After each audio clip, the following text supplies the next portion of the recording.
नमस्कार, उत्तर प्रदेश प्राइम में आपका स्वागत है और आपके साथ मैं हूं भानु दीक्षित।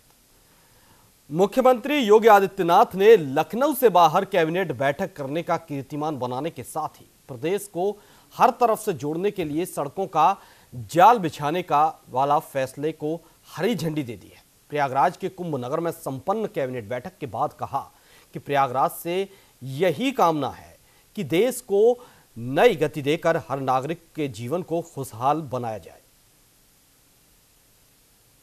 देखिए, इस सरकार को करने के लिए कुछ नहीं, हर मोर्चे पे फेल हुए, चाहे कानून व्यवस्था के नाम पर, चाहे बेरोजगारों के नाम, हर मुद्दे पे फेल है। सचिवालय में बैठ के काम करना चाहिए कैबिनेट के साथ, तो वहाँ ये पूजा करने की बात करते हैं, और जहाँ कुंभ में पूजा करने की बात है वहाँ वो कैबिनेट को बुला के काम करने की बात करते हैं।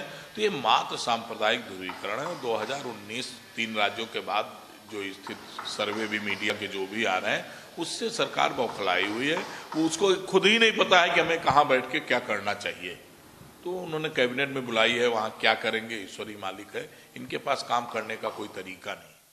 देखिए, कांग्रेस को कुछ भी कुछ कहना है। इतना भव्य कुंभ का आयोजन हो रहा है, पूरा विश्व उमड़ के आ रहा है। कई देशों के राष्ट्रपति, राजनयिक, तमाम बड़े बड़े व्यापारी और इस देश के हर नेता, हर पार्टियों के नेता कुंभ में स्नान कर रहे हैं। अगर कुंभ प्रयागराज की धरती पर है और इस पावन छटा के आसपास जो सांस्कृतिक राष्ट्रवाद का माहौल है, उसमें अगर कुंभ में कैबिनेट होती है और हर कैबिनेट का एक ही ध्येय होता है, जनता के हितों के लिए कार्य करना।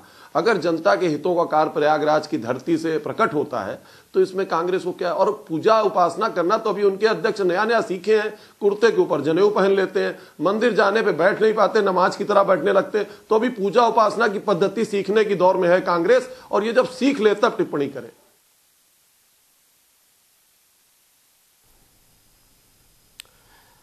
तो इस वक्त हमारे साथ महंत गिरिदास जी चर्चा में जुड़ गए हैं।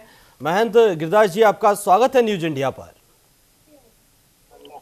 मैं सबसे पहले आपको बताना चाहूंगा जी, महंत गिरीश दास जी अयोध्या से। जी, महंत गिरीश दास जी, महामंडलेश्वर अयोध्या, स्वागत है आपका न्यूज इंडिया पर। जी महंत जी, नई प्रथा शायद शुरू की है इस बार योगी सरकार ने, संगम किनारे कैबिनेट बैठक, और कई फैसले भी इसमें लिए गए हैं कल्याणकारी, जो प्रदेश के लिए अच्छे हैं और प्रदेश को विकास की राह पर ले जाएंगे। क्या समझते हैं आप इससे, कैसा आप इस फैसले को लेते हैं अपनी नजरिए से? देखिए, सबसे पहले तो हम आपके चैनल के माध्यम से जी प्रदेश की सरकार के और देश की सरकार का धन्यवाद करते हैं। उन्होंने जो एक अद्भुत कार्य किया है, पूरे विश्व में भगवान राम के नाते भारत देश जाना जाता है जी। भगवान राम के ऊपर लिखी गई बाबा तुलसीदास जी की रामायण पर अनेक देश शोध कर रहे हैं। हम अपनी सभ्यता और अपनी मर्यादा के लिए जिस पूरे देश में जाने जाते हैं, उस विषय में आगे बढ़ करके हमारे प्रदेश सरकार ने जो सबसे बड़ा निर्णय लिया है, अयोध्या में भगवान राम की 251 मीटर विश्व की सबसे बड़ी मूर्ति लगाएंगे। हम उसका अयोध्या की तरफ से और संत समाज की तरफ से हृदय की गहराइयों से स्वागत करते हैं, अभिनंदन करते हैं।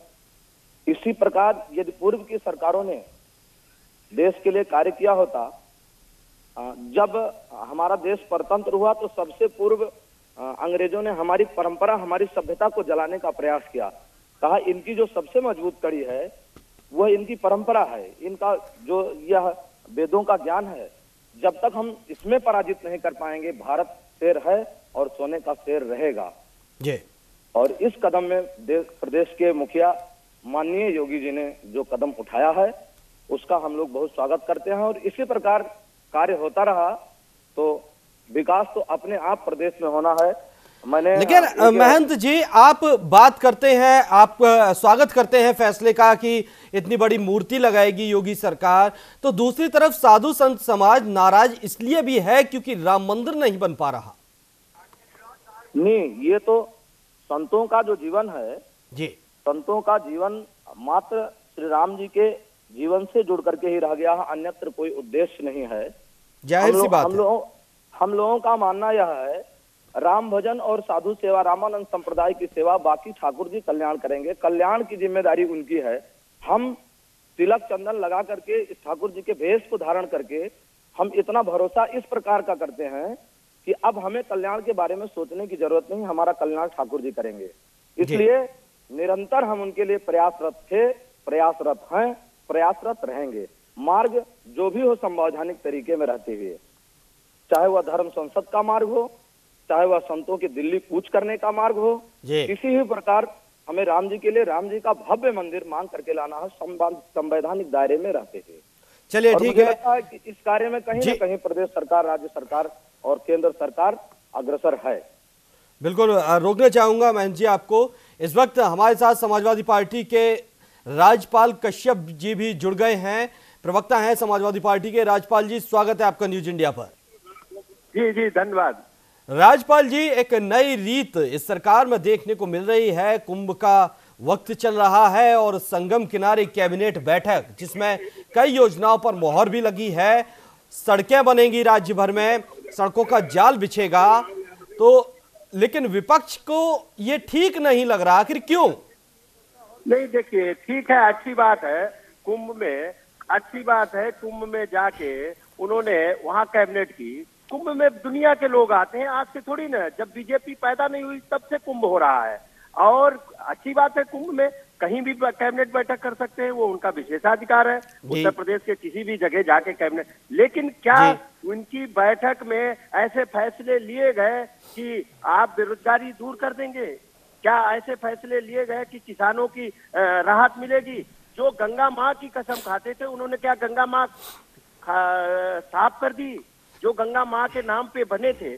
तो देखिए, कैबिनेट कहीं भी कर लो, फैसले क्या लिए जा रहे हैं, उनको अमल में कैसे लाया जा रहा है, मेन विषय तो ये है। अब पता लगा कि गंगा माँ की कसम खाने वाले उन्होंने सरकार भी बनवा ली, उसके बाद में भी गंगा माँ 1 किलोमीटर नहीं साफ हुई। तो इनकी बातों पे क्या भरोसा किया जाए? इनके फैसले जो पिछले हुए वही नहीं धरातल पे कहीं दिखाई पड़ रहे हैं। 5 साल की केंद्र की सरकार हो गई, 2 साल की ये कौन से फैसले आपको ऐसा लग रहा है जो आज भी पेंडिंग में पड़े हुए हैं? ये अर्ध कुंभ है और इसको कुंभ। राजपाल जी रोकना चाहूंगा, इस वक्त हमारे साथ हरीश श्रीवास्तव बीजेपी प्रवक्ता भी जुड़ गए हैं और साथ ही साथ हमारे संवाददाता पवन कुमार सिंह भी हमारे साथ जुड़ गए हैं लखनऊ से। जी हरीश जी, स्वागत है आपका न्यूज इंडिया पर। देखिए, अच्छे कार्यों का सभी को स्वागत करना चाहिए। बहुत आदरणीय योगी जी की सरकार का बहुत ही अभिनंदनीय निर्णय था कि कुंभ में, प्रयागराज में आज कैबिनेट नहीं। हरीश जी स्वागत सभी पार्टियां कर रही हैं, लेकिन राजपाल कश्यप जी हैं हमारे साथ समाजवादी पार्टी के, वो कह रहे हैं कि पुराने फैसले अभी पेंडिंग पड़े हुए हैं और नई आप योजनाओं पर मोहर लगा रहे हैं, नए नए फैसले ले रहे हैं, पहले पुराने तो पूरे कर लीजिए। नहीं, देखिए, आदरणीय राजपाल कश्यप जी जनप्रतिनिधि भी हैं, उनका जो विरोध आप देख रहे हैं वो एक केवल महज राजनीतिक विरोध है। अगर आप अलग से उनसे बात करेंगे तो वो भी इस फैसले की बहुत प्रशंसा करेंगे। और जो जिससे गंगा एक्सप्रेस वे के निर्माण का निर्णय आज कैबिनेट की बैठक में प्रयागराज में लिया गया, वो वास्तव में बहुत अभिनंदनीय निर्णय है कि जिससे पश्चिमी उत्तर प्रदेश के लोग सीधे कुंभ गंगा एक्सप्रेस वे से पहुंचेंगे और मेरठ से बुलंदशहर होते हुए 600 किलोमीटर का एक्सप्रेस वे अपने आप में अद्भुत होगा, जहां एक तरफ पर्यटन को बढ़ावा देगा, रोजगार के अवसर बढ़ेंगे लोगों के लिए, वहीं जो एक्सप्रेस वे बनेगा उसके दोनों किनारों पर अलग रोजगार के अवसर पैदा होंगे, जिससे युवाओं को भारी संख्या में रोजगार के अवसर प्राप्त। जरूर हरीश जी, इस वक्त संवाददाता हमारे लखनऊ से पवन सिंह भी हमारे साथ हैं। पवन, क्या कुछ फैसले आज लिए गए हैं कैबिनेट बैठक में और क्या कुछ खास रहा इस बैठक में आज? जी भानु जी, बहुत सारे फैसलों के विचार हुआ है। चूंकि बहुत चीजें अभी लिख के बाहर आ नहीं पाई है, चूंकि ब्रीफिंग होती है तो हम लोगों को सारी चीजें जानकारी हो पाती है।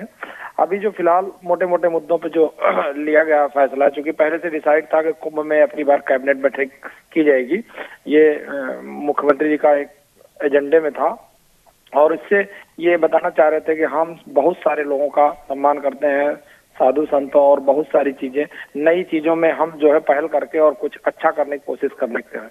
भानु जी, साधु संतों को भी खुश करने की इस कैबिनेट में पवन बैठक में कोशिश की गई है।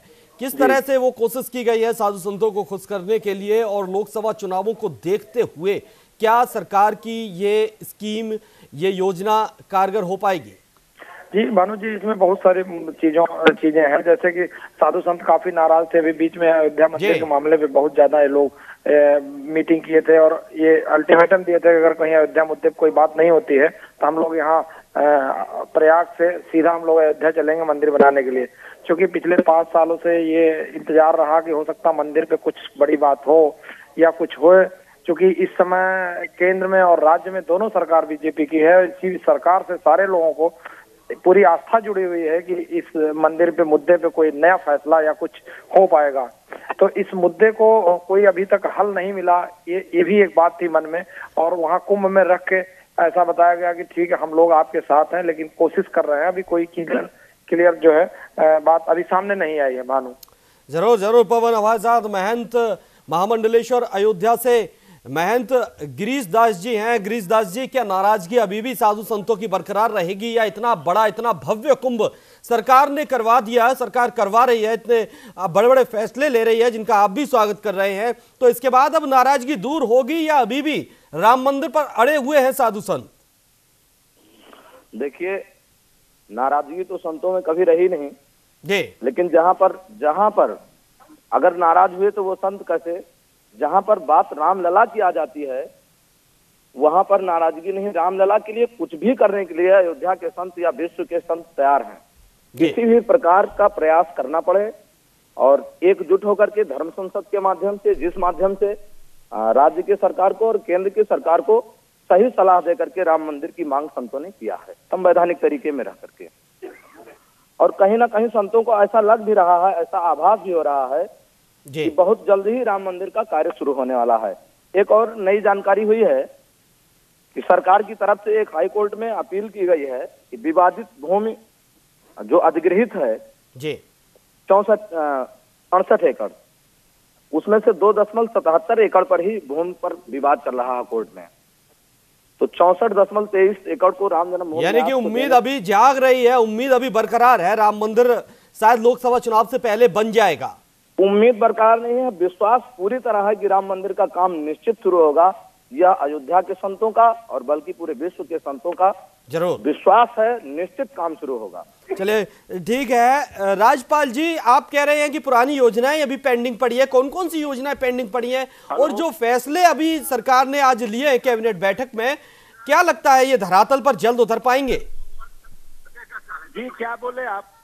मेरा सवाल है, आपका कहना है कि बहुत सारे पुराने फैसले पेंडिंग पड़े हुए हैं राजपाल जी सरकार के, कौन कौन से फैसले अभी आपको पेंडिंग दिखाई दे रहे हैं, कौन कौन सौ पर काम होना अभी बाकी है जो पहले फैसले लिए गए थे, और आज जो फैसले अब जो लिए गए हैं कैबिनेट बैठक में, क्या जल्द ये धरातल पर उतर पाएंगे या सिर्फ लोकसभा चुनाव से पहले एक लोगों को वोट साधने के लिए?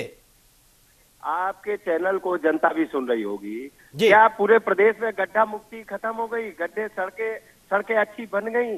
क्या गड्ढे नहीं रहे? अरे कितने फैसले इन्होंने तो अपने घोषणा पत्र में लिखा था लैपटॉप बांटेंगे, कहाँ बटा? लैपटॉप बटा क्या? इन लोगों ने कहा था कि 2 करोड़ नौकरियां देंगे और मुख्यमंत्री जी ने भी कहा था आते ही हम नौकरी, हिमाचल गए तुरंत कहा 6 लाख लोगों को नौकरियां दे दी। अरे वो 6 लाख कौन लोगों को नौकरियां दे दी भाई बताओ? किसान की आय बात कर रहे थे, किसान के ऋण माफी की बात कर रहे थे, कोई तो काम नहीं हुआ धरातल पे। और ये कानून व्यवस्था की बात कर रहे थे, कानून व्यवस्था पूरी तरह ध्वस्त हो गई, लोग लूटे जा रहे हैं, डकैती हो रही, बलात्कार हो रहे, हत्याएं हो रही, दिन दहाड़े लोग गोली मारी जा रही, और ये इनकाउंटर की सूची जारी कर रहे हैं। अब तो जनता इनका वोट से करेगी अभी, अब जो 2019 का चुनाव आएगा जी। और जिस तरीके की ये केवल ड्रामेबाजी अच्छी कर लेते हैं। हाँ, ये चलिए इसका जवाब ले लेते हैं हरीश श्रीवास्तव जी से। जी हरीश जी, आरोप तो बड़े बड़े लग रहे हैं, गड्ढा मुक्त सड़कें अभी तक हुई नहीं है उत्तर प्रदेश में और नई सड़कों की बात की जा रही है।